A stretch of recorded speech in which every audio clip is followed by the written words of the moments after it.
সুপ্রিয় দর্শক, আসসালামু আলাইকুম। প্রথমেই জানিয়ে দিচ্ছি সংবাদ শিরোনাম। নবম পে স্কেলে আধা স্বায়ত্তশাসিত কর্মীদের জন্য বড় সুখবর। এদিকে নাসির উদ্দিন পাটোয়ারিকে লিগ্যাল নোটিশ। অপরদিকে ফারাক্কা বাঁধের কারণে বাংলাদেশের ৭ কোটি মানুষ মরুভূমির মধ্যে পড়েছে অ্যানি। এবং সবশেষে থাকছে সেই ধরার খাল পুনঃখননের উদ্বোধন করলেন প্রধানমন্ত্রী। শুনছিলেন সংবাদ শিরোনাম, এখন বিস্তারিত। তার আগে ছোট্ট একটি আবেদন, সত্য সংবাদ ছড়িয়ে দিতে আপনাদের একটি সাবস্ক্রাইব আমাদের জন্য অনেক বড় সমর্থন। লাইক ও কমেন্ট করে জানান। এখন চলুন বিস্তারিত দেখা যাক। নবম পে স্কেলে আধা স্বায়ত্তশাসিত কর্মীদের জন্য বড় সুখবর। দীর্ঘ প্রতীক্ষার অবসান ঘটিয়ে আগামী ১ জুলাই থেকে নতুন জাতীয় পে স্কেল বাস্তবায়নের প্রস্তুতি নিচ্ছে সরকার। নতুন এই বেতন কাঠামোয় সরকারি কর্মকর্তা কর্মচারীদের পাশাপাশি আধা স্বায়ত্তশাসিত প্রতিষ্ঠানের কর্মীদের জন্যও আসছে বড় সুখবর। সংশ্লিষ্ট সূত্র জানিয়েছে, নতুন পে স্কেলের নিম্ন ও মধ্যম আয়ের কর্মচারীদের বেতন ও সুযোগ সুবিধা বাড়ানোর উপর বিশেষ গুরুত্ব দেওয়া হচ্ছে। একই সঙ্গে দীর্ঘদিনের বেতন বৈষম্য কমাতে নেওয়া হচ্ছে নতুন উদ্যোগ। গত বৃহস্পতিবার ২৩ মে সচিবালয়ের নবম পে স্কেল নির্ধারণে গঠিত সচিব কমিটির বৈঠকে এ বিষয়ে গুরুত্বপূর্ণ আলোচনা হয়েছে। সেখানে নিচের স্তরের কর্মচারীদের তুলনামূলক বেশি সুবিধা দেওয়ার বিষয়ে গুরুত্ব দেওয়া হয়েছে। বিপরীতে উচ্চ পর্যায়ের কর্মকর্তারা তুলনামূলক কম হারে সুবিধা পেতে পারেন বলে জানা গেছে। নতুন পে স্কেলের আওতায় শুধু প্রশাসন ক্যাডার নয়, শিক্ষক, পুলিশ, স্বাস্থ্যকর্মী, মাঠ প্রশাসন, বিচার বিভাগ সহ সব সরকারি কর্মকর্তা কর্মচারী অন্তর্ভুক্ত থাকবেন। একই সঙ্গে স্বায়ত্তশাসিত ও আধা স্বায়ত্তশাসিত প্রতিষ্ঠানের কর্মীদের জন্য সমন্বিত নীতিমালা আনার পরিকল্পনা করছে সরকার। পেনশন সুবিধার ক্ষেত্রেও বড় পরিবর্তনের আভাস মিলেছে। বিশেষ করে যেসব অবসরপ্রাপ্ত কর্মচারী বর্তমানে কম পেনশন পাচ্ছেন, তাদের সুবিধা উল্লেখযোগ্যভাবে বাড়ানোর প্রস্তাব নিয়ে আলোচনা হয়েছে। সচিব কমিটির সভায় ২০,০০০ টাকার নিচে পেনশন পাওয়া ব্যক্তিদের জন্য সর্বোচ্চ ১০০% পর্যন্ত পেনশন বৃদ্ধির সুপারিশ নিয়ে আলোচনা হয়েছে বলে জানা গেছে। সংশ্লিষ্টরা বলছেন, নতুন পে স্কেল কার্যকর হলে মূল্যস্ফীতির চাপ কিছুটা কমবে এবং নিম্ন আয়ের কর্মচারীদের আর্থিক সক্ষমতা বাড়বে। পাশাপাশি সরকারি চাকরিতে বিদ্যমান বেতন বৈষম্য কমাতেও এটি গুরুত্বপূর্ণ ভূমিকা পালন করতে পারে। সরকার নির্ধারিত ১ জুলাইকে সামনে রেখে বাস্তবায়ন প্রক্রিয়া এগিয়ে নেওয়া হচ্ছে। ফলে সরকারি ও আধা স্বায়ত্তশাসিত প্রতিষ্ঠানের লাখো কর্মচারীর মধ্যে নতুন করে আশার সঞ্চার হয়েছে। এদিকে নাসির উদ্দিন পাটোয়ারিকে লিগ্যাল নোটিশ। প্রধানমন্ত্রী ও তার মেয়ে জাইমা রহমানকে নিয়ে কটূক্তি ও মানহানিকর বক্তব্য দেওয়ার আরোপে জাতীয় নাগরিক পার্টির মুখ্য সংগঠক নাসির উদ্দিন পাটোয়ারিকে লিগ্যাল নোটিশ পাঠানো হয়েছে। নোটিশটি পাঠিয়েছেন দুদকের পিপি ও ময়মনসিংহ জজ কোর্টের আইনজীবী AKM আজিজুল হক খান। নোটিশে বলা হয়, সম্প্রতি নাসির উদ্দিন পাটোয়ারি প্রধানমন্ত্রী ও তার মেয়েকে নিয়ে আপত্তিকর ও মানহানিকর বক্তব্য দিয়েছেন, যা দেশের কোটি কোটি মানুষের অনুভূতিতে আঘাত করেছে। নোটিশ প্রেরণকারী নিজেও মর্মাহত বলে এতে উল্লেখ করা হয়।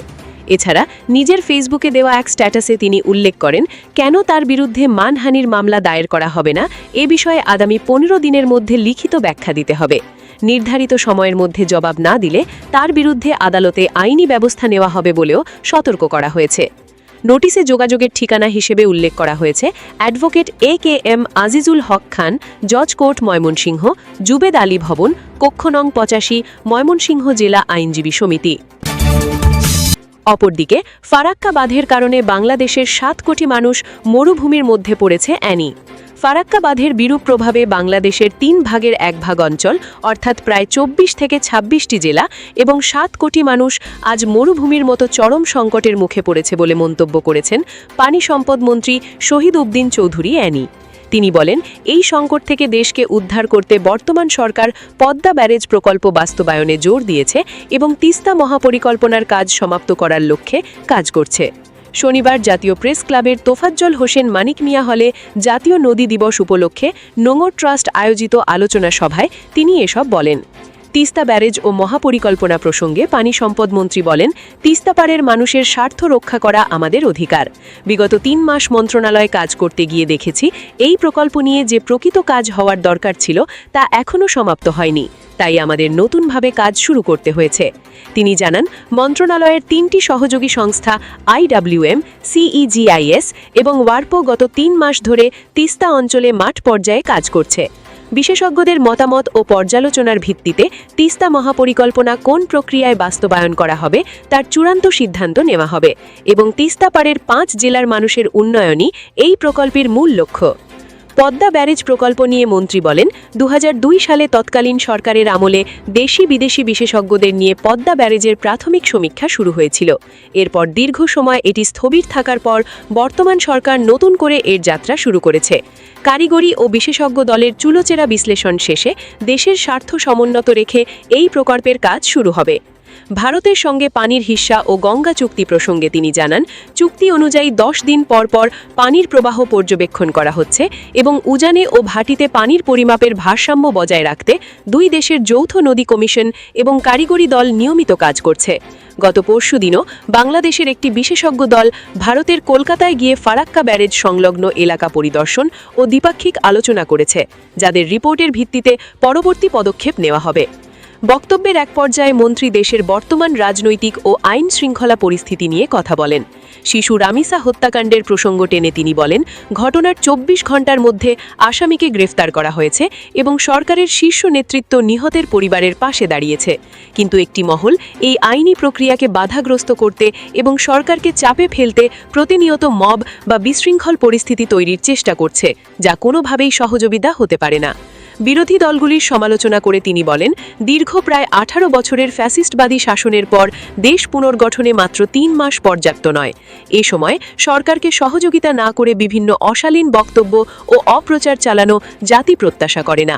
তিনি মনে করিয়ে দেন যে রাজনীতিতে শৃঙ্খলা ও শালীনতা থাকা জরুরি। কথায় কথায় রাস্তা ব্লক বা অগণতান্ত্রিক উপায়ে দাবি আদায়ের সংস্কৃতি থেকে সবাইকে বেরিয়ে আসতে হবে।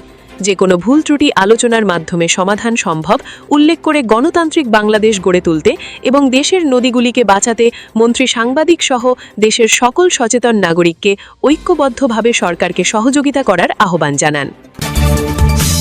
এবং সব শেষে থাকছে সেই ধরার খাল পুনঃখননের উদ্বোধন করলেন প্রধানমন্ত্রী। ময়মনসিংহের ত্রিশালে 47 বছর আগে শহীদ রাষ্ট্রপতি জিয়াউর রহমানের খনন করা ধরার খাল পুনঃখনন কার্যক্রম উদ্বোধন করেছেন প্রধানমন্ত্রী তারেক রহমান।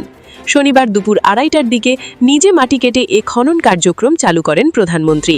এ সময় স্বেচ্ছাশ্রমের ভিত্তিতে এ কাজে যোগ দেন সাধারণ মানুষ। এর আগে বেলা 11টার দিকে রাজধানীর তেজগাঁয়ে নিজের কার্যালয় থেকে ময়মনসিংহের ত্রিশালের পথে যাত্রা করেন প্রধানমন্ত্রী। দীর্ঘ প্রায় 2 দশক পর জাতীয় কবি কাজী নজরুল ইসলামের স্মৃতি বিজড়িত ময়মনসিংহের ত্রিশালে জাতীয় পর্যায়ে উদযাপিত হতে চলেছে কবির 127তম জন্মবার্ষিকী। সোমবার জাতীয় কবির জন্মবার্ষিকী হলেও ঈদুল আজহার ছুটির সামনে রেখে এবার অনুষ্ঠান সূচিতে কিছুটা পরিবর্তন আনা হয়েছে। এর অংশ হিসেবে শনিবার থেকেই শুরু হচ্ছে 3 দিনব্যাপী বর্ণাঢ্য অনুষ্ঠানমালা।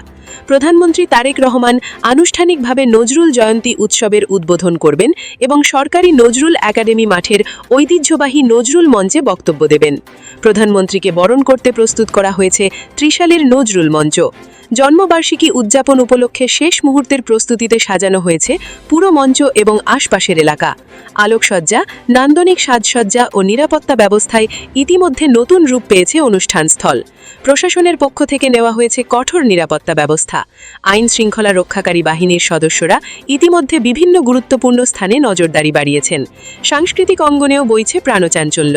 স্থানীয় শিল্পী, কবি, সাহিত্যিক ও সাংস্কৃতিক সংগঠনগুলো কবিতা আবৃত্তি, নজরুল সঙ্গীত, আলোচনা সভা এবং সাংস্কৃতিক অনুষ্ঠানের প্রস্তুতি নিচ্ছে। বিভিন্ন শিক্ষা প্রতিষ্ঠানের শিক্ষার্থীরাও এই কার্যক্রমে অংশ নিচ্ছে। এদিকে বিকেল 5টায় ত্রিশাল নজরুল অডিটোরিয়ামে ময়মনসিংহ উত্তর, দক্ষিণ ও মহানগর বিএনপির অঙ্গ সংগঠন সভায় অংশ নেবেন প্রধানমন্ত্রী। সন্ধ্যা 6টা 30 মিনিটে ঢাকার উদ্দেশ্যে রওনা হওয়ার কথা রয়েছে।